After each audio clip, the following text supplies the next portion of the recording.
Hi everybody, I'm a little bit behind the times with this update to PUBG update 15.1, but this just went live on the PC public servers yesterday, I think, on the 1st of December 21. Not live on console yet, we're coming to console soon, but I like to keep up to date with the changes in PUBG, and to be honest, I've been playing PUBG more than I have probably in a year. I've been firing it up on my Xbox Series S as kind of my go-to game after I've been doing sort of DayZ content and enjoying DayZ. Maybe because PUBG's always been one of my favourite games, but also recently they've dropped like the specific map. You like have a selected map, a featured map you normally have, and then you have the normal rotations, and the queues were quite a long lot. But since they've dropped that and it's just random maps, you seem to get games faster than you did. And I've been enjoying myself saying some solo PUBG. Got a win the other day. So let's stay in contact with PUBG because it is one of the greatest games ever created. And let's go through the patch notes. So there is a video, and I'll put a link to in the description to the patch notes before. So they talk a bit about their map rotation. So normal matches, it's going to be Erangel, Miramar, Sanhok, Tego, and Vikendi. Vikendi's had a few changes, and then ranked, it's going to be Erangel, Miramar, and Tego. And I've got to say, because I've been playing more of PUBG and been playing more of Tego, I've very much been enjoying playing Tego, especially when the plane crashes. I love it when it made me jump the first time it happened. Thought that was really cool. Yeah, enjoying it. It's an okay map. That I think the problem for me was it came out at a time when I really wasn't enjoying PUBG. There was lots of decisions that had been made with the game that I didn't agree with. I've kind of got past that now because maybe they've toned them down a bit. Or I don't come across them. I guess PUBG broke my heart when they changed Vikendi, from the original Vikendi to the remastered one. And when they changed, I didn't like Sanhok anyway, but when they changed it, didn't like it. But Sanhok getting some changes soon, not in this update. So anyway, new vehicle, mountain bike, very exciting this.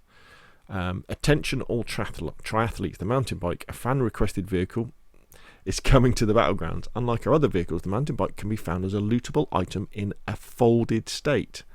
It can be looted most often on the outskirts of the map, helping you have additional transport methods. Due to the lack of an engine, it hardly makes any noise. Combined with driver shooting, this can lead to some great surprises for your enemies. So you can ride up behind someone and shoot them with your pistol, or especially, I guess, some of the is it the little Scorpion, the SMG you can hold, or the sawed-off shotgun?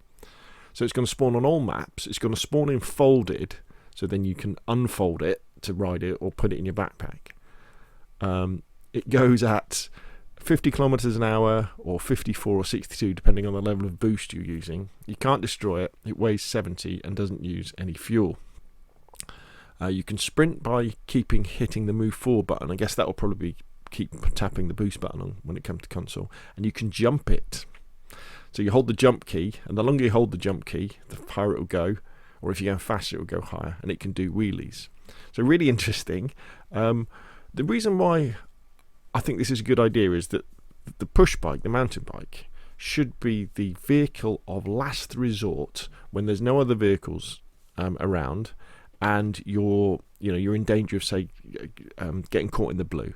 You run down a road, and normally there's a vehicle at this junction. There's no vehicle, and you're like, oh my god! And yet, in a few of the sheds, you can have a mountain bike. You can pop it open, and then you can safely get ahead of the blue. Personally, I think that they should change the speed of the blue so you can always outrun the blue. That's what I reckon they should. That's what going back to Vikendi. That's what Vikendi always used to be like on the original version. At no point could you be in a situation where the blue can go faster than you. So I think that's cool. I really hope that it's very difficult to shoot people where you're riding along, because you end up with this situation like they have with cars, where it's more difficult for the person who is stable, who is standing there, aiming down sights, leaning up against the tree, for example. It's harder for them to hit someone in the car or the bike that's circling them, who's just trying to ride, holding a pistol in one hand, bouncing up and down. Yeah, it's easier for them to track and hit the person who's just standing there. So that shouldn't be the case. And I hope it's not too quiet as well, so you can hear people coming. But I'm really glad they've got a vehicle of last resort. Because you would do, wouldn't you? I think one of the reasons why I love PUBG so much, and like DayZ, is you have this semi-realistic idea behind the game, And they, if you were running from the blue or trying to get away from a bad situation, and there was a push bike there, you would jump on it and you would ride away, wouldn't you? So let's stick with this though. Let's not have any scooters or anything else coming in, please, PUBG. Weapon balance. So they're making the P90, the crate submachine gun, have more recoil, because people are using it a lot, and it has that double scope on it, doesn't it? So you're going to get less bullets with it, and it's going to kick more. So the idea is that people will then use some of the other weapons more. Shotguns are going to be more powerful, so this is going to be interesting. Might be worth trying them out, especially the sawed-off. Damage goes up by 1, but with the they say they've improved the effective range by several meters per shotgun. Now that's a lot, so that you could be in a situation where with something like the double barrel or the under and over shotgun with a choke on it, that could be a one-shot kill out to quite a long way. So if you headshot someone with the shotgun, so it can be interesting to see what happens with the shotgun. I mean, the shotgun should always be the weapon of choice at very, very close range, shouldn't it? If you're at very, very close range, the shotgun should be the weapon of choice. And then at sort of short range, so very, very short range, shotgun. Very short range to short range, it should be SMGs. And then medium range should be ARs, and then long range should be DMRs, and then very long range it should be sniper rifles. Bolt actions, that sort of stuff.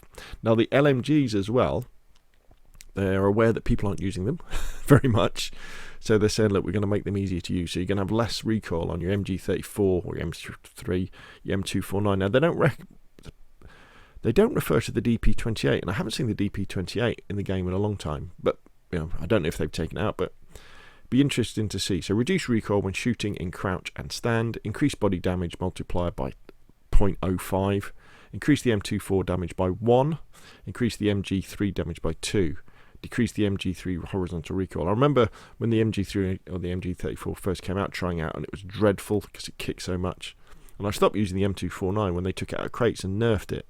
For me, the M249 in a crate was one of the best guns, because it was like the super assault rifle with the magazine that went on forever. It had I think it was 100 rounds, wasn't it? I think maybe with an extended mag.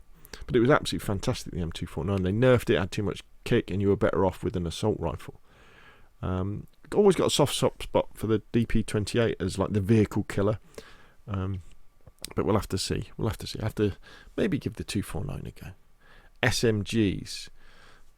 So while some players feel that SMGs have a strong position due to their relatively low recoil, we still see data in that their role in weapon balance is very limited.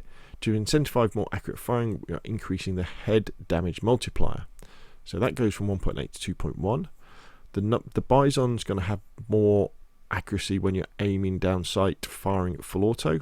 The UMP45 damage has been decreased, and as has its accuracy on ADS. Now this is because the UMP45, with something like a 4x or a 6x scope, can you put a 6x scope on it? Might be able to. When you put a scope on an UMP45, it's ridiculously accurate at full auto when you're aiming down sight, and I'm pretty sure I've seen some videos where it still is. It becomes like a medium to long range weapon of choice, which is a bit silly. It needs to kick more or have a lot less damage at range. So we'll have to see. I mean, again, my favourite guns in the game used to be the UMP 9mm. That was amazing. The Vector 45. Even the Vector 9mm I used to like a lot. I do pick it up occasionally now, but I feel that the AR meta of the Beryl, just overtakes. Even against M416s with their better recoil control, the Beryl just kills people so quickly. So the AUG as well, they say that's been overtaken by the P90 and even by the user's ability to control the barrel. Thus we are making it slightly more powerful. So the damage is going up by 1 and increase the damage drop-off range to improve effective range. Yeah, cool. Now this is interesting. Magazine balance. I think this is really cool, this.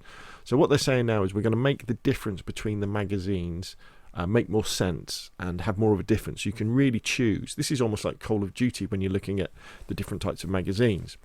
So if you want to have 60% faster reloads, you take a quick draw magazine. So that's really fast, that, isn't it? If you want to have the highest magazine capacity, take an extended mag. And if you want a bit of both, take an extended quick draw. Because at the moment, as they say, most of the time, if it's a quick draw, you just don't bother picking it up. You wait for your extended or extended quick draw. So they're saying that with the M416, So you get 30 bullets normally. If you do a quick draw, 30 bullets and 60% faster reloads. That's really fast. You'll be able to snap that magazine back in. If you take the extended magazine, it goes up to 42 bullets. So that's 2 more than it used to be. And the extended quick draw is 40 bullets, so 2 less, and 15% faster reload. I think they should probably nerf that bit. The extended magazine should be 35 and 20 or something like that, because with that 2 bullets, there's no point in going for the extended magazine again. They've kind of done that. But I like the idea of the quick draw having 60% faster reload speed. So does that mean when are you ever going to be in a situation where you're firing 42 or 40 bullets in a row without a gap in the gunfight? That'd be wouldn't it? You're more likely to go burp, and then you reload while you're behind cover, while you're repositioning or something. So I think people are going to be using the quick draw. You're right. We are getting the Sandhawk update. So yeah, good. I always felt that when they changed it, that they nerfed it. So it was never as good, was it, at boot camp? So be looking forward to checking that out. They've done various things, added more cover, reduced the number of windows. On Vikendi, we now have the Cacao Friends area. I was having a look at this when I was playing on PC a few minutes ago. Interesting. Obviously, somebody pays them to do this. Yeah, great. It's really weird, isn't it, PUBG? Because it is this horrible idea of people are dropped into this area to kill each other. It's and their videos, do this way. They're taking like criminals and people who need the money, dropping them all in. They're going to massacre each other with the chance of winning the chicken dinner. And yet they have all this fun stuff that happens as well, like these areas, or they have the silly skins. It's really culturally, it's really strange, isn't it? Maybe it's a culture thing, like with Korean and the West. Maybe in Korea they see these things as they can go together fine, where maybe in the West we're thinking no, it doesn't match. And then we have ranked. Not really interested in ranked. Every vehicle but the scooter has been removed from training mode to prevent various sound and crash issues, and due to prevent players from getting bothered by other players' vehicles during shooting practice. Yeah, I think that's a very good idea. Performance update. Smoke grenade sound changed. Smoke grenade deployment sound and visual effects are synchronized. Various bug fixes. We don't need to worry about any there. So there we go. PUBG update 15.1 live on the PC servers right now. Coming to console soon. They haven't given us a definite date, but yeah, interesting update. Yeah, some good stuff in here. I'm looking forward to playing more PUBG. What do you think though? Remember, there's a link in the description below the video to the patch report, and I'll see you again soon.